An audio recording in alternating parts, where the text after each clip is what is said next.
The first Chrysler 200. Yeah, it was a 300 minus 100. It was basically a Sebring in drag. There was nothing about it that anybody loved. Turn the page, and let's drive the 2015 all-new Chrysler 200C. Now, I wouldn't blame you if you think we screwed up and brought the wrong car to the shoot today. Yes, this is a Chrysler 200.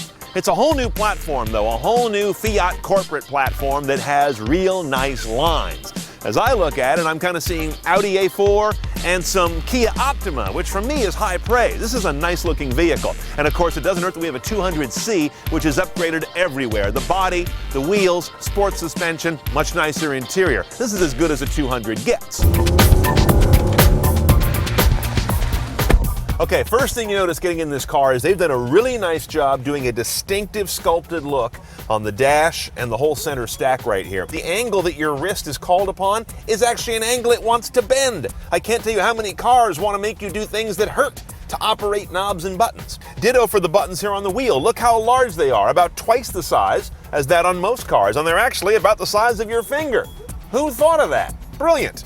Directly in front of me is a large LCD nestled in between two analog gauges, tach and speedo. It's got a matching, should I say garish, blue design to go with the head unit. Now Chrysler's Uconnect here is 8.4 inch, and it's an interesting way they've done the navigation. They continue to use Garmin here, and they get incredibly high marks on usability. Where to? Very simple. Hit the address. Look how fast that responds. Look how big these menu bars are. Navigate to 235 2nd Street, San Francisco, California.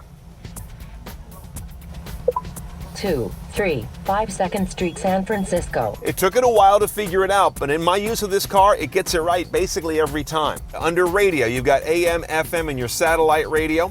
Media, they consider to be your USB iPod connection, auxiliary jack, and Bluetooth streaming. Now, it gets a little bit subdivided too far when you have to go to apps to get things like iHeartRadio, Pandora, Slacker, or Aha. I'm not a fan of companies that still think a media app isn't media. Come on, guys, it's all one thing.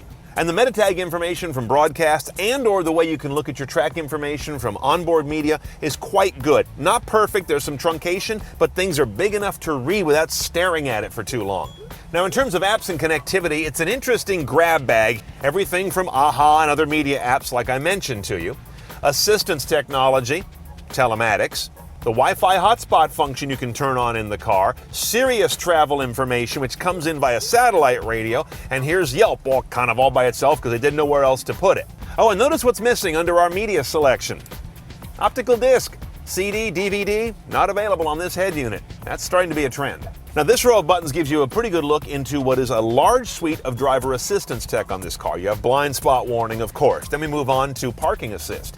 This will work for parallel or perpendicular. Here's your lane departure defeat. Tells you you've got lane departure tech. You also get an indication here in the center LCD in the instrument panel. This car has the best lane keep technology in the business, period. It's calibrated spot on. Seemingly, when my tires just touch the line, it kicks in. And then it has the most nuanced yet effective pushback via the electric steering rack. Puts me back in my lane and aiming straight. Nice work. The rotary shifter is novel, but that's about it. I've never driven a car with one that I like. It does nothing better than an ordinary shifter except free up a little console space, but I find all of these to be imprecise and fussy. This one too.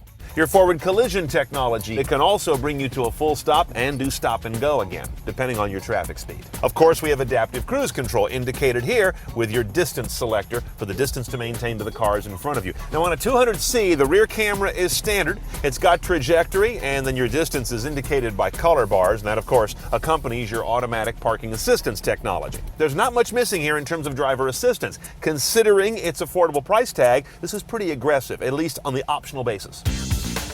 Now, you don't build a trim little car like this with ample front seat room and a rakish sloping roof without somebody paying the piper. And that somebody is going to be your lower back if you sit in the rear. Notice, you pull that door open and it's just all obstructed. It's more of an aperture than a door opening because first, your thigh hits this wheel arch pretty badly, and then your head hits the roof, and then you try and get through there. This is kind of like getting in a submarine.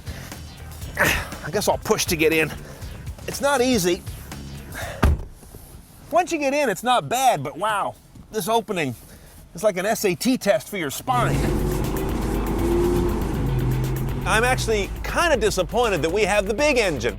I'm more interested in the high-tech little motors these days. We don't have that. The base engine would be a 2.4-liter inline-4, what they call a multi-air engine. This is the V6. It is the more desirable. It's a 3.6-liter.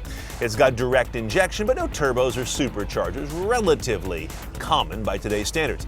Output is 295 horsepower, 262 pound-feet of torque. Always through a 9-speed automatic. That's your only choice. However, front-wheel drive or all-wheel drive's available. Now, that all-wheel drive system is geared for efficiency. It has a freewheeling technology, so when you're not actually sending power to the rear wheels, it's going to decouple the drive shaft as well as that whole rear end. 1932 is your front-wheel drive MPG, 1829 for the all-wheel drive. Not stellar, but not bad. Now, you know me, I like cars that are of a whole, that look like they drive and drive like they look. That's not really going on here. It's not a bad car to drive by any stretch. This V6, of course, has plenty of power and it comes on in a nice unassisted way. The transmission, it's a 9-speed. Gear engagements tend to be a little soft. It's not bad. Same for the suspension. It's not bad. It has good ride quality. It's not much fun to plow through twisty roads like the one I'm on today. It's sort of, you get a bit of ocean liner wallow and front end plow, but the power comes on very nicely once you get into it. It's a car that likes to be revved and keeping the revs up with the shifter. It's not going to help your MPG any. Sport mode is interesting. When you kick it over there, you get higher held RPMs. I don't detect faster shifts, but I do notice this. It doesn't turn traction control down. It turns traction control off. That's unusual in most cars. I'm not sure if legal signed off on that.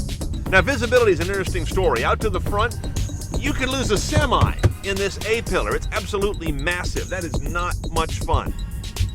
In the back, though, the rear quarter visibility is not bad. They've carved out some very useful little quarter windows back there and managed the thickness of those C-pillars. In all, a pleasant driver, but not as sporty as the outside promises. All right, if you want to pick up a 200C, here's how the pricing breaks out CNET style. First of all, a little under $27,000 base for the C trim. You're already well into the good stuff, but here's how we load it up. For $4,200, you can get all-wheel drive. That sounds steep, doesn't it? But that includes the upgrade to the V6 powertrain. If you want the V6 only and front-wheel drive, just add $1,950. The navigation and improved sound package is $1,395. $1,300 more for safety tech, which is the whole basket of driver assist tech I showed you. There's a premium lighting package I couldn't care less about. It's $800, but it's required if you get safety tech. All in about $32,500 for what is absolutely one of the best looking cars in its class, if not the best. It's not the most inspiring driver, at least not in this configuration, but it's no slouch. And most importantly, you can pick one of these up, bring it home, and nobody will think you bought a resold rental car.